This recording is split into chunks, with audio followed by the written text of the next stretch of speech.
based on the previous experiences, they used to leave some size of the pillars.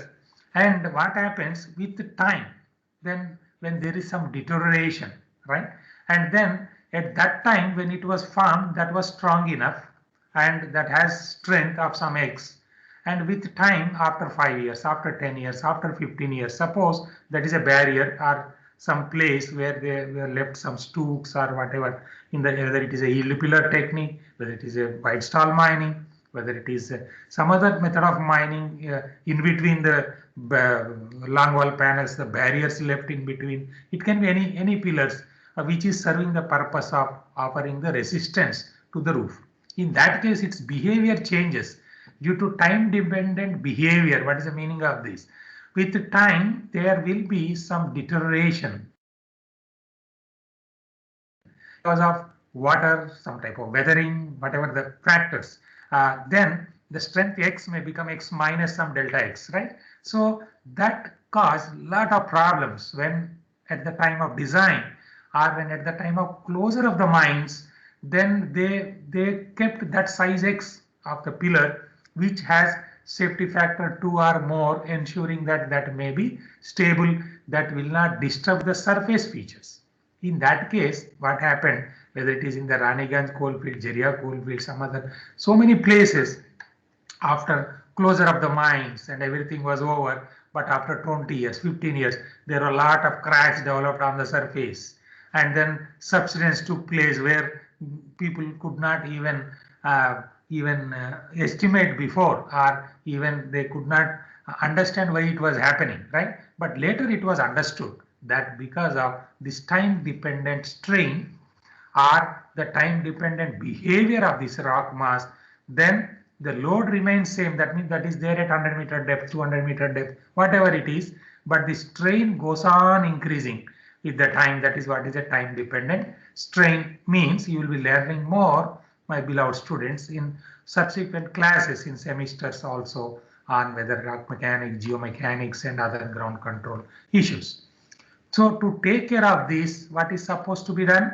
We have to leave a bigger pillar size than initially stable. Whatever I was trying to explain to you, you understood. If it is not properly designed, then later this may lead to, even we have observed in many ECL mines, you may note down, the Eastern Coalfields Limited, right? And then even many times, even in Southeastern Coalfield, where that seams are at shallow depth covers, we have seen even potholing also on the surface. So this type of phenomena, what I am telling is, you can note down somewhere potholing at shallow depth covers or the time dependent strain or the behavior. So how the pillar size is supposed to be selected, all those things you will understand. Even if you write simply many things like in the Google also, you will get a lot of information. And sometimes some of our beloved students, right, whenever they get some time out of their busy schedule, they can also write whatever. Yesterday also somebody was asking about the ropes, right, endless and all ropes and all. Even if you write simply in the Google also, you will get so many videos, so much of information. Of course, I will be very happy to share my experiences, but there are a lot of information available, and then its application for the present conditions, we would like to give a lot of emphasis, my beloved students, so that that is useful for our new mining methods, what you are supposed to develop for the future generations as Atmanirbhar Bharat, right? Instead of importing any technology, you will be developing the technologies by understanding the present problems of our underground coal mining systems, right? Then, in addition to all these, then our pillar size also is depending on other parameters like is a working atmosphere, right? Presence of water, and then escape of the gas, right? In the gassy seams and so many things. So it is very simple to understand when in the presence of water, then the strength of the coal, right? That also reduces, right? And even atmosphere here means even when there is more humidity, right? More humidity, and combined with that temperatures and all, right? So that is also causing a lot of deterioration of the not the quality of coal, but deterioration of the strength. That is a reduction of strength of that pillars, and in that case whatever resistance it is supposed to offer onto the roof, if the pillar size, then this resistance offered to the roof will be reduced. So then this may fail, crush, so many problems may come. So in that way, now coming to the width of the barriers. Barrier means these barriers can be of different type, and basically now let us consider you have divided the mine into different panels, and each panel is supposed to be worked independently for its ventilation. It can be for ventilation, it can be transporting the coal from there, right, to outside surface. Okay, you should have a system of transportation system. That is the reason why all these parameters were also taken by our beloved student as their assignment topics. So they will be giving the latest information, then I will be adding to them some more information, so that our full course materials will be with pleasure you will be discussing and interacting, and that will be a good online teaching learning process. That is what is a learning based education means. So here in this way, when you divide it into the panels, then each panel is supposed to be isolated after extraction of that concerned panel. So how you are isolating it? So one way is while designing the pillars, right? So at that time itself, as we have already seen at that time in different cases of the mines, right? So just I am showing you here just for the sake of understanding, because already you have seen it. So now when these are the pillars, right, which were formed during the development, and already you have seen here that this is a panel, right? So then suppose when you are planning for its extraction, right, at that or even while development of this panel also, you will be preparing your even a ventilation or your transport from here, right, to any main. Suppose you select this as a main heading, that now you can see a blue color. I hope you are able to see 1, 2, 3 with the blue color. This is a intake air ventilation, right?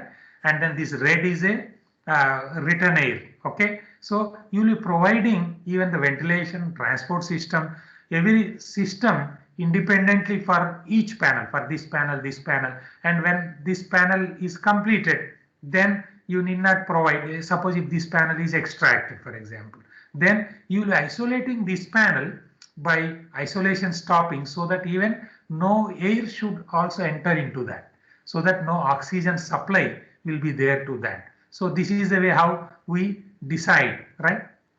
And in that case, now coming to the barrier, since we are talking about this barrier, let me discuss in that way. That will be more easy for us to discuss with the barriers, right? So here, what is happening here? Now this barrier, whatever you are deciding here, this is in between these two, this panel and this panel, right? So this barrier pillar size, width of the barrier, that is the meaning of this width of the barrier. This width should be selected in such a way that after extraction, because this is not a pillar or a pillar in the development, but it should be having sufficient strength when these both panels are extracted, this size panel and this side. Since we are talking about this mine, that is one of the typical Orient mine here, right? Now you can see even the, suppose you consider this side as a, now you are there, you are this man, woman, whatever, right? So you consider that you are here at this place, and this right side is your barrier.